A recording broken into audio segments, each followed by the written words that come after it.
Alright, Shalom. First off, I want to give all praises to Yahweh, Ba'ashem, Yahushua. Double honors to the apostles and elders of the great millstone, and peace and salutations to all the Akim pushing this word in truth and sincerity. Yeah, I wanted to get a video, not a very long one, but just a video on finishing the race. And,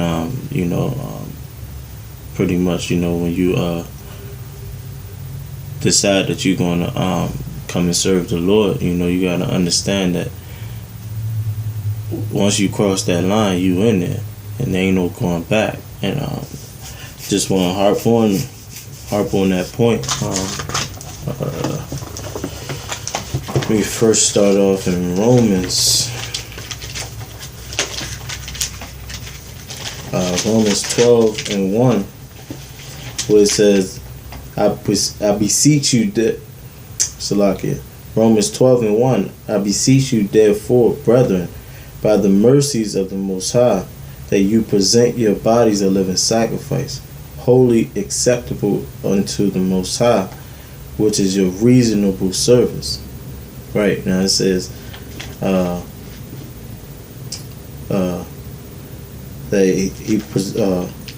he beseeches, therefore, that we present our bodies as a living sacrifice. Like we are, back in the ancient world, we had to, when we went off, we had to give sacrifices. But this time around, we are the sacrifices, if we want, the glory, And it says it's our reasonable service. This is the least we can do, is to serve the Lord and present our body as a living sacrifice. We got to understand that this life is not our own, So when you feel like things is like this yoke is a burden to you, you got to understand this. When you come to serve the Lord, you got to prepare your soul for the temptation, because your life is not your own anymore, Salakia. I wanted to get a scripture about finishing the race. Luke 14, and I'll start at 23. It says, and the Lord said unto the servant, go out into the highways and edges, and compel them to come in, that my house may be filled. For I say unto you, that none of these men which were bidden shall taste of my supper. Right, now, it's the servant in this chapter was pretty much given tasks to fulfill. And this is one of the tasks that he was commanded to do. And it says to go out into the highways and hedges and compel them to come in. And it says, and for I say unto you, that none of those men which were bidden shall taste of my supper. And there were a great multitude with him. And he turned and said unto them, if any man come to me, and hate not his father and mother and wife and children and brethren and sister, and his own life also, he cannot be a disciple. He cannot be my disciple. Right, because you have to understand that your life is not your own. You can't put anything over this truth. If this truth become a burden unto you, then you got to understand that you may not be one of those men. You may not be a disciple of the Lord, that was chosen. It says, and whosoever doeth not bear his own cross and come after me cannot be my disciple. Right, we gotta deal with our own tribulations.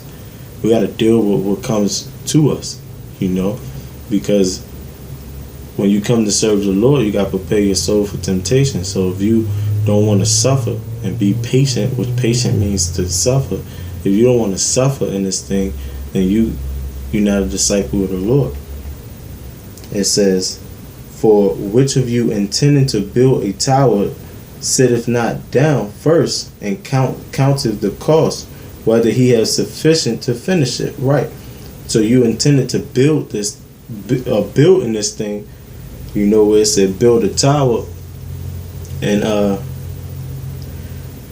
it says, and sitteth not down first and not think about it, and count the cost, understanding the cost, understanding what you're doing. If you don't understand what you're doing, then you lost. Many have crept in here unawares. You don't know what you're doing. You don't know what you're into. It says whether he was sufficient to finish. Less happily, after he laid the foundation and is not able to finish it, all that behold it begin to mock him. Right, he becomes a joke, because he ain't count the cost. He didn't understand the worth of this truth, and ultimately he wasn't a disciple. So many began to mock him because he wasn't able to finish what he started. Yeah, that's pretty much that on that. You become a joke if you can't finish this thing. You see it with plenty of these fallouts. Just another scripture real fast. Luke 12 and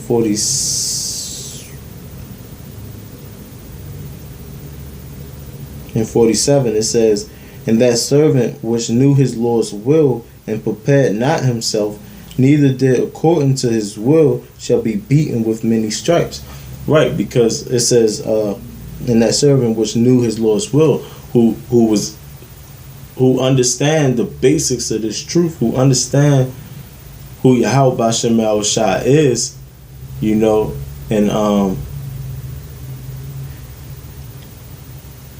and prepared not himself, neither did according to his will, shall be beaten with many stripes.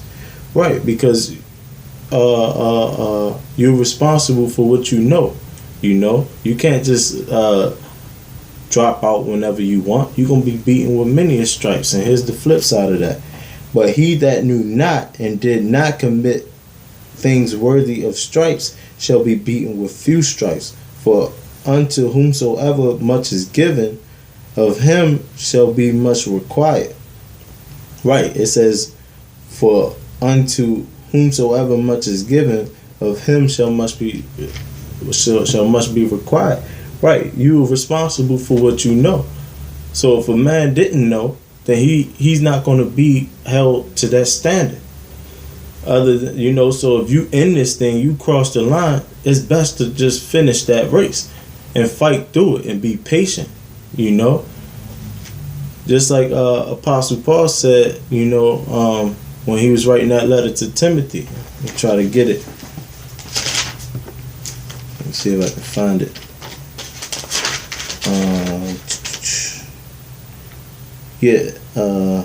Nope.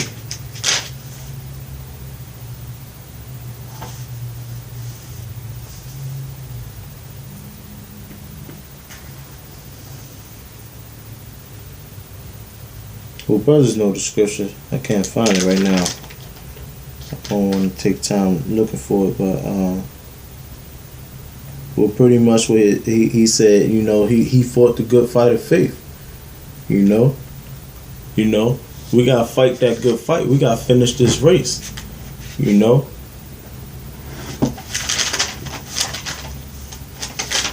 Because that's what's important, man.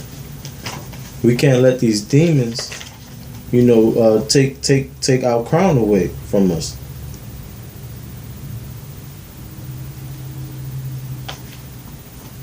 Revelations 3:3, it says, "Remember therefore how thou hast received and heard, and hold fast and repent."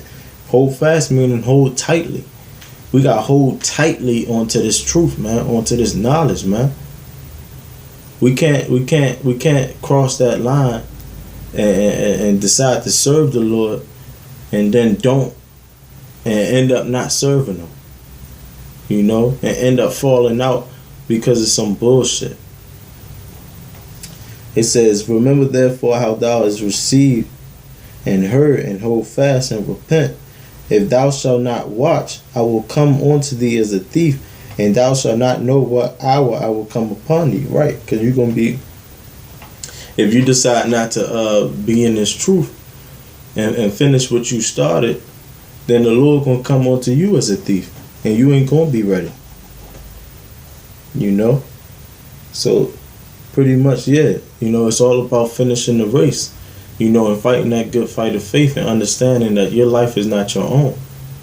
You got to look at the big picture, because You know, we're not storing up treasures on this side. Whatever you get on this side is gonna come to naught. When you do this work and you build up that spiritual bank account, you're gonna be repaid when the time really matters in the real world. And that's the kingdom of Yahweh Ba'Shem Yahushua, man. You know, Yahushua bared his cross, we gotta bear ours. You know, but that's pretty much it. You know, fight the good fight and finish the race. I want to give all praises, honor, and glory to Yahweh Ba'Shem Yahushua. Double honors to the apostles and elders up in Great Millstone who rule well. And peace and salutations to all the Aki and pushing his word in truth and sincerity. Shalom.